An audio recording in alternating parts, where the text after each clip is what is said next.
আমি আমার বঙ্গবন্ধু সৈনিকদের উদ্দেশ্যে বলছি, আপনারা জানেন গতকালকে আমার সাথে কি ঘটনা ঘটেছিল টিএসসিতে।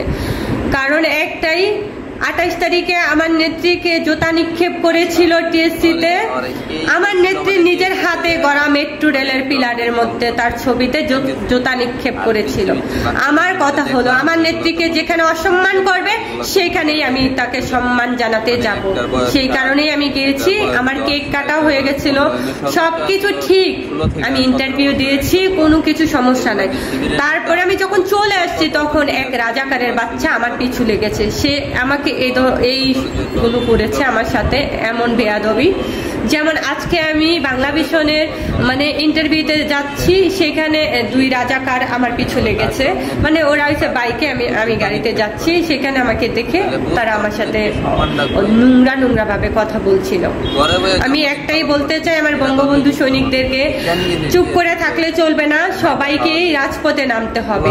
আমি আরো বলতে চাই, বাংলাদেশের একজনও যদি রাজপথে না নামে, আমার নেত্রীর পক্ষে কথা না বলে, আমি বলতে চাই, আমি বলবো আমার নেত্রীর পক্ষে কথা বলবো, আমি রাজপথে নামবো, আমি একাই লড়তে চাই।